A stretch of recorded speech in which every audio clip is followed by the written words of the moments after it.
ہمارے رب العالمین آیت نمبر 93 میں فرماتے ہیں کُلُّ الطَّعَامِ کَانَ حِلَالًا لِبَنِی إِسْرَائِیلَ إِلَّا مَا حَرَّمَ إِسْرَائِیلُ عَلَى نَفْسِهِ مِن قَبْلِ أَن تُنَزَّلَ التَّوْرَاةُ قُلْ فَأْتُوا بِالتَّوْرَاةِ فَاتْلُوهَا إِن كُنتُمْ صَادِقِينَ۔ بنی اسرائیل کو سب کھانے کی چیزیں حلال تھیں مگر جو اسرائیل نے اپنے اوپر حرام کر لی تھی تورات نازل ہونے سے پہلے، تو کہہ دو تورات لاؤ اور اسے پڑھو اگر تم سچے ہو۔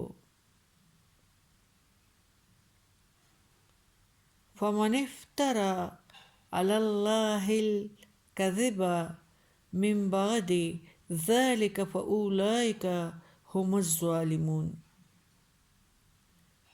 پھر جو کوئی اللہ پر جھوٹ باندھے اس کے بعد وہی بڑے بے انصاف ہیں۔ بنی اسرائیل کا حلال و حرام کا ذکر ہے۔ اس آیات کا شان نزول یہ ہے کہ یہودیوں نے نبی کریم صلی اللہ علیہ وآلہ وسلم سے کہا تھا کہ تم اپنے آپ کو دین ابراہیم پر بتاتے ہو لیکن تم وہ چیزیں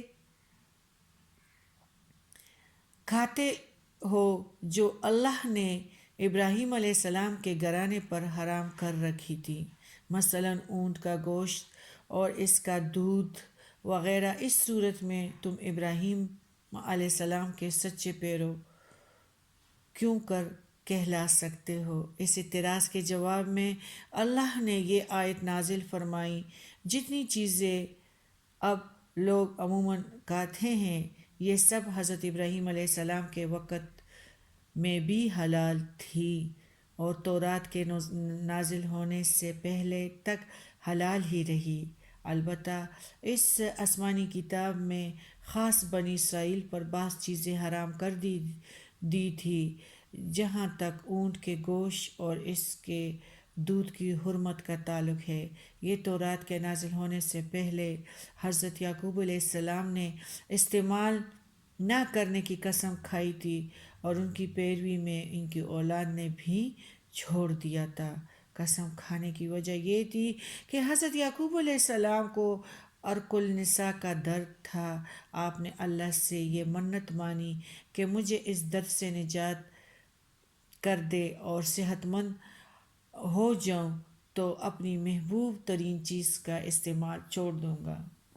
صحت پانے پر آپ نے اونٹ کا گوشت اور اس کا دودھ جو ان کی مرغوب ترین اشیاء تھی منت پورے کرنے کے لیے چھوڑ دیے۔ یہ یاد رہیے کہ اس قسم کی منت جس میں کسی حلال چیز کو حرام کرنا مقصود ہو، اسلامی شریعت کے مطابق ہمارے امت محمدیہ پر جائز نہیں ہے، جیسا کہ اللہ نے فرمایا ہے یا ایھا النبی لما تحرم ما احل اللہ لک۔ اے نبی تو وہ چیز کیوں حرام کر لیتا ہے جو اللہ نے تیرے لیے حلال کی ہیں۔ سورہ تحریم میں ہے نا۔ اگر بھول چک سے ایسی قسم کھا لی جائے تو چاہیے کہ اسے فوراً توڑ ڈالے کفارہ ادا کرے۔ اس بیان سے یہ ظاہر ہوتا ہے کہ سابقہ شریعتوں میں بعض احکام منسوخ کیے گئے ہیں، بعض چیزیں کسی زمانے میں حلال تھی بعد میں حرام ہو گئی، اور کچھ چیزیں شروع میں ممنوع تھی اور بعد میں حلال قرار دی گئی۔ لہٰذا اب شریعت محمدیہ اور میں حلال اور حرام کے اعتبار سے کچھ فرق ہو تو اسے نہ ماننے کی کوئی وجہ نہیں ہو سکتی۔ موجودہ آیات میں حضرت یعقوب علیہ السلام کا ایک محبوب چیز کو چھوڑ دینا مذکور ہے، اور ہمارا جو آیات میں محبوب چیز کے خرچ کرنے کا ذکر تھا، اس طرح ان دونوں آیاتوں میں ایک لطیف مناسبت بھی پیدا ہو گئی۔ پھر ہے ہمارا کل اللہ پر بہتان باندھنا، کل فَأْتُوا بِالتَّوْرَاةِ فَاتْلُوهَا إِن كُنتُم صَادِقِينَ، تو کہہ دے تورات لاؤ اور اسے پڑھو اگر تم سچے ہو۔ بہتان باندھتے تھے۔ اس آیات کی ابتدا یہودیوں کے اس اعتراض کا جواب دیا جا رہا ہے کہ جو چیزیں بنی اسرائیل کی شریعت میں حرام تھیں وہ اسلام میں حلال کیسے ہو گئی؟ تو اللہ نے فرمایا کہ جن اشیاء کو تم حرام سمجھ بیٹھے ہو وہ حرام نہیں تھی، بلکہ خود تم حرام قرار دے بیٹھے تھے۔ ابراہیمی شریعت میں وہ ہرگز حرام نہیں تھی۔ آیات کے اس آخری حصہ میں بنی اسرائیل کو نہایت واضح لفظوں میں زوردار طریق پر کہا جا رہا ہے، اگر اب بھی تمہیں کچھ شک ہے اور ہمارے اس بیان پر تمہارا دل نہیں جمتا تو اپنی مقدس کتاب تورات لے آؤ، اسے اول سے آخر تک پڑھ جاؤ۔ اگر کہیں یہ بیان مل جائے کہ ابراہیمی شریعت میں بھی یہ چیزیں حرام تھیں تو ہمیں دکھا دو۔ کس قدر عجیب بات ہے کہ وہ اپنی تحریف کردہ اور مسخ شدہ کتاب سے بھی کوئی ایسی آیات نکال کر نہ دکھا سکے، مگر پھر بھی ضد پر اڑے ہوئے ہیں۔ اس سے پتہ چلتا ہے کہ یہود نے قرآن مجید کا یہ چیلنج قبول نہ کیا، اور قبول کرتے بھی کیسے جبکہ ان کا دعویٰ بے بنیاد تھا، نہ ان کے پاس حقیقی علم تھا اور نہ حقیقی احکام کو اپنی جگہ برقرار رکھ سکتے تھے۔ اللہ نے فرمایا اگر تم اپنی کتاب سے کوئی ایسا حکم نہ دکھا سکو تو اس کا مطلب یہ ہوگا کہ تم مفت اللہ پر بہتان باندھ رہے ہو، شریعت کے نام پر غلط بیانی سے کام لے رہے ہو، اپنی طرف سے باتیں بنا رہے ہو اور انہیں مذہب اور کتاب سے منسوب کر دیتے ہو۔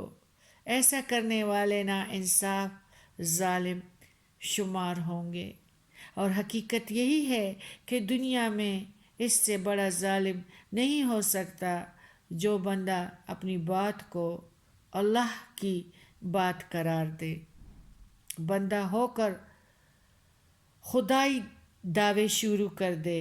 ایسے کرنے والے نہ صرف خود گمراہ ہوتے ہیں بلکہ مخلوق خدا کی گمراہی کا سبب بن جاتے ہیں۔ ہمارے رب العالمین آیت نمبر 95 میں فرماتے ہیں قل صدق اللہ فاتبعوا ملت ابراہیم حنیفا وما کان من المشرکین۔ ابراہیم علیہ السلام کی اتباع کرنا حلال حرام حضرت ابراہیم علیہ السلام کے دین سے متعلق اصل حقائق بتانے کے بعد اللہ نے اس آیات میں رسول کریم صلی اللہ علیہ وآلہ وسلم سے فرمایا ہے کہ تو کہہ اللہ کا کلام سچا ہے، اس نے حلت و حرمت کے علاوہ اسلام اور محمد صلی اللہ علیہ وآلہ وسلم کی بابت سچی باتیں تمہیں سنا دی ہیں، اور اس میں کسی قسم کا شک و شبہ نہیں ہے۔ ملت ابراہیمی حنیفہ، حضرت ابراہیم علیہ السلام حنیف کا دین۔ لفظ ملت اردو زبان میں صرف جماعت قوم کے لیے استعمال ہوتا ہے، خصوصاً مذہبی اور دینی جماعتیں، لیکن عربی زبان میں لفظ جماعت کے علاوہ خود دین اور مذہب کے معنی میں ہی استعمال ہوتا ہے۔ حنیف کے لفظی معنی ہے ایک رخ جو سب سے منہ موڑ کر صرف ایک طرف رخ کر لے اور سب سے کٹ کر ایک کا ہو جائے۔ حنیف حضرت ابراہیم علیہ السلام کا لقب بھی ہے اور ان کی زندگی اس لفظ کی ایک مکمل تشریح بھی ہے۔ انہوں نے اللہ، بزرگ و برتر کے لیے خاندان کو، برادری اور ملک کو چھوڑا، بتوں کو توڑا، ستاروں سے منہ موڑا، آگ میں گرنا منظور کیا، بیوی بچے کو چھوڑنا گوارا کر لیا، بیٹے کو قربان کرنا منظور کر لیا، رضائے الہی کی خاطر ہر ممکن قربانی کے لیے تیار تھے اور ہر قسم کی قربانی کی۔ یہودی اور نصارہ اس بات پر بڑا فخر کرتے تھے کہ وہ حضرت ابراہیم علیہ السلام کی نسل سے ہیں، اور وہ ساتھ ہی ساتھ اس چیز کا دعویٰ بھی کرتے تھے کہ ابراہیم علیہ السلام کا اصل مذہب انہی تک سینہ بسینہ پہنچا ہے۔ قرآن مجید نے یہ واضح کر دیا کہ بنی اسرائیل اگرچہ حضرت ابراہیم علیہ السلام کی اولاد سے ہیں، لیکن وہ مذہب میں قطعی طور پر ان کے پیرو نہیں ہیں۔ ابراہیم علیہ السلام خالص توحید پرست تھے،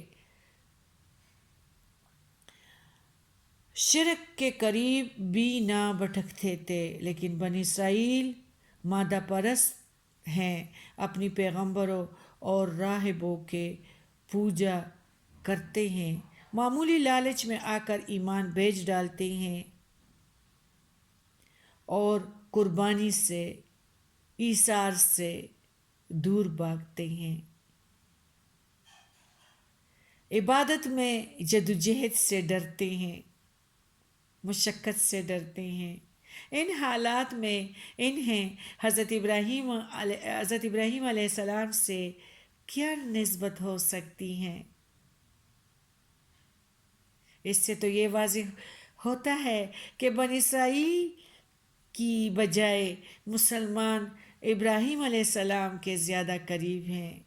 حضرت ابراہیم علیہ السلام کی طرح تو توحیدی باری کے قائل ہیں، تسلیم و رضا کے پابند ضرور ہیں، اطاعت اور فرمانبرداری ان کا شیوا ہے۔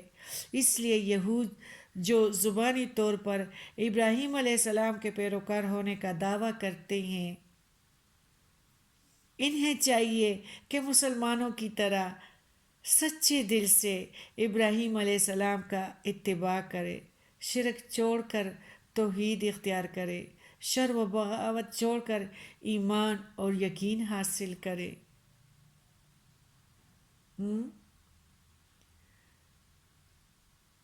تو یہی ہمارا سب کچھ ہے، اور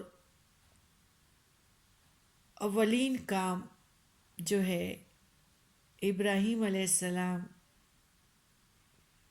کا اتباع۔